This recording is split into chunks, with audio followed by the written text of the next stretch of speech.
Chapter 2. Who is B? Lumanti. There was a hint of familiarity in that voice, as if I had heard that voice before somewhere. Who was this B? He had this husky yet soft voice, and it seemed as if he was just waking up from a dream. I did not remember that voice at all, but I wondered if he was someone I knew. Could he also be someone I had forgotten about? But could I have forgotten such distinct, sexy voice?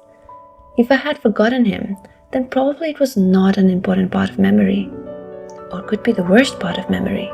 Earlier tonight, I was scrolling through my phone, watching 60-second videos.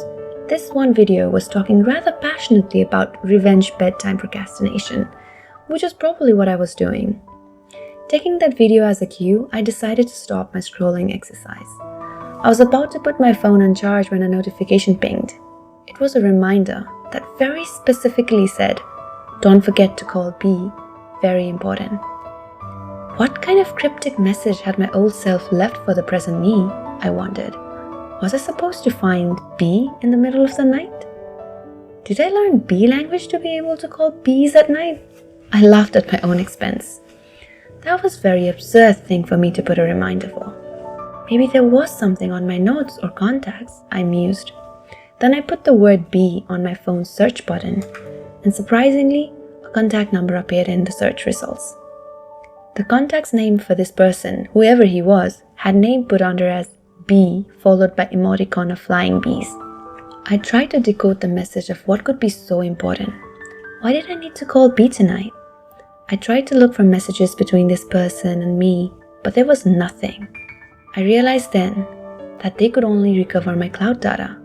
Anything saved on my phone was unrecoverable. Now I was curious.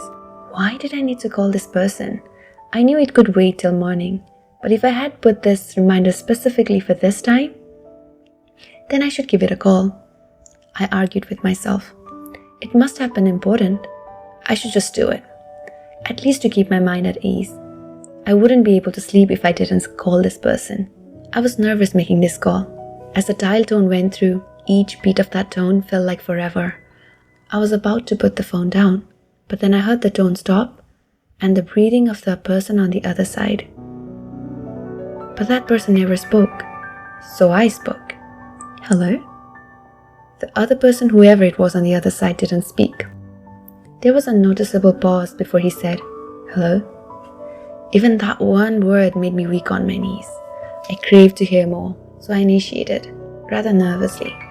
"Hi, is this, Words were failing me. "I'm sorry to disturb you like this, but there was a reminder on my phone to call you right now, so I thought I should." It was a nerve-wracking conversation, but also somewhat comforting at the same time. It felt like I could trust him, but it seemed I might have offended him somehow for not remembering him and his birthday. I guess it was a reminder to wish him tonight, which I realized that I didn't do so properly. So I texted him a short and sweet message to mend the damage, I guess. I couldn't bring myself to explain to him that I didn't remember him due to my partial amnesia. I almost got scammed once, confided my condition to someone I thought was a friend. Luckily, Rianne, my best friend for life, came to save me from that sorry existence of a person. But conversing with B was something else. I wonder if that is his real name. It was almost 4 months since it all happened, since Rianne had to rush me to hospital. I didn't remember why I was rushed to the hospital, but it was since then I had lost my memory. Well, partially lost my memory. Whenever I met my friends, they would tell me, "You used to be so sad, so glad you look happy now." They didn't know that all the sad memories were forgotten, or rather suppressed, as my therapist would like to call it. It was maybe a good thing that I didn't remember them, but I still wondered why. Whenever I tried to put pieces of my life together, a new puzzle appeared, surprising me and encouraging me to find more answers. Just like this reminder. A text pinged on my phone. It was a reply to my text message. "Thank you, T. I'm not sure what this call means, but I'm glad you called." "I'm not sure either, B. I'm not sure either." I didn't know how to respond to that message. His message felt like he was disappointed. I wanted to ask him more questions about what relationship we had and why did he sound disappointed, and Maybe he could have answered me more, but I didn't want to embarrass myself and give him more information. It seemed like he knew me, but for me, he was practically a stranger. Hey Reed, do you know anyone named B or someone I call as B? I asked Rianne the next evening, who was busy preparing meals for our movie night. Who? Responded Rianne with surprise in her voice. Rianne and I have been best friends since our kindy days. We have been with each other for everything that happened in our lives, from our first heartbreak to our first achievement in life. Basically, we had known each other our whole lives. We could write biographies on each other's life. As my memories are a bit tainted at the moment, I'm not sure if my version would have correct account of our lives. But my therapist had said that I'm making progress and I would be able to regain my memories slowly. At least it was not a permanent loss. So meanwhile, I had to rely on Rianne for my memories. She didn't look at me, just started placing some frozen spring rolls and fries inside the air fryer. Since our graduation 4 months ago, we had decided that we would catch up with each other weekly if possible, and every month we would catch up for movie night, even though we would be living at the opposite ends of the city.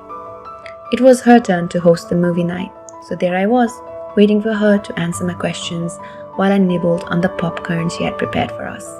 B, do you know him?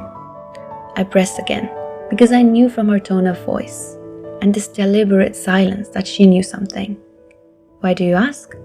She questioned instead of answering my question. Just because. Do you know him? I pressed on. She shrugged and attempted to change the subject. Should I heat up the pizza now, or maybe it can wait? For God's sake, Rianne, who is this B? Why are you trying to avoid answering who he is?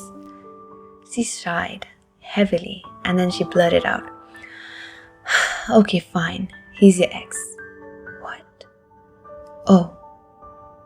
It was the only sound my mouth was able to make after realizing that I called my ex in the middle of the night on his birthday. Gosh, he must have thought that I was trying to talk to him. He must have thought that I was crazy. I so wanted to see the face that voice belonged to. Now that he's my ex, should I even want to? What if he's handsome and has moved on already? He didn't sound that he had moved on from his voice. My delusion spoke. He's ex for a reason, my conscience chimed. He sounded so nice and sexy. I wondered why we broke up. Then something changed in Rianne's face and the realization struck. Wait, did you remember something? Is that why you were asking? I knew how my loved ones were waiting for me to regain my memories. Though thankfully it was not a complicated amnesia, it still meant I didn't remember some of the milestones of my life. Some of the lessons of my life. I couldn't participate the same way people would, remembering fond memories. I understand, not all people remember everything that happened in their life, but for me, even recent memories like my graduation day were blurry. I did remember some things clearly for which I was thankful. I hadn't forgotten all the fond memories. Though it was for good that some moments are forgotten, I would like to remember them all, good or bad, because I had always believed it was the moments that made me what I am today. I didn't want to get her hopes up, so I shook my head no, which triggered her next set of questions. Then, why did you ask about him? I may or may not have called him last night because of the reminder on my phone. What was the reminder for? It just said to call him, and turns out it was his birthday. Oh wow, it had already been a year? Been a year for what? What do you mean? Since you guys broke up. The realization got hold of me that I called him on the anniversary of our breakup. How cruel I must have sounded to him. Well, technically you broke up the day after his birthday. Rianne added as if that would make it any better. I called him and asked him basically what was so special about the day. I couldn't say anything in response, so Rianne spoke again. Are you alright, Ray? I guess so. Why did we break up? I asked her because ever since I heard his voice yesterday, I couldn't get rid of it from my mind. What must have happened? I don't know, she responded. Of all the people in the world, she should know. I told her everything, didn't I? How is she going to write my biography if she didn't even know why I broke up with my boyfriend? Not the right time to think about it. What do you mean? If you don't know, then who will? I asked frustrated. She sympathized with me and said, I understand it is frustrating, Ray, but honestly, you never told me. And before the wheels of your mind start turning in wrong direction, no, it was not because we stopped sharing things with each other. It was just unfortunate timing. The day you broke up with him, I was at my family's place, going with my own issues. You texted me that you broke up. I called you, but you said you didn't want to talk over phone regarding this. If I had broken up almost a year from now, I would have plenty of time to tell you about it, wouldn't I? Yes, but you went to Nepal after that for your family's function, and once you were back, you didn't want to talk about it. You seemed hurt and you genuinely wanted to avoid any conversation surrounding him. You got engrossed in the studies after that. We all thought you were doing fine, and if not bringing him up would help you, then we decided not to bring it up. The ding sound of air fryer startled us both. I took the popcorn and set it on the coffee table. She plated the spring rolls, and after putting frozen pizza into the oven, she joined me on the couch. When I remained silent for too long, she must have thought that I was trying to remember the reason for our breakup, and maybe that's why she said, "You'll get the answers when it is time for you to get it. That's why you were going to those sessions, remember? Don't rush to the answers that are better to come at the right time. Don't pressure yourself too much. It is not good for you." As a matter of fact, I was not sure if I even wanted to remember the past. If I was so heartbroken that I didn't even want to talk about him, then it must have been a really bad breakup. "Do you think he cheated on me?" I asked. I found my voice was too small. She pulled me towards her by her arm, making me rest my head on her shoulder. When she said, "I don't think so, Ray. As far as I know, Aaron, he was hopelessly in love with you. So no, I don't think he cheated on you." I didn't know if she was saying that to save me from another heartbreak, or was it really the truth. "Lumanti Ray Jones, you are a strong woman. Don't worry about the silly memories. We will make the most out of the present ones," she said, trying to lighten the mood. "I guess you are right."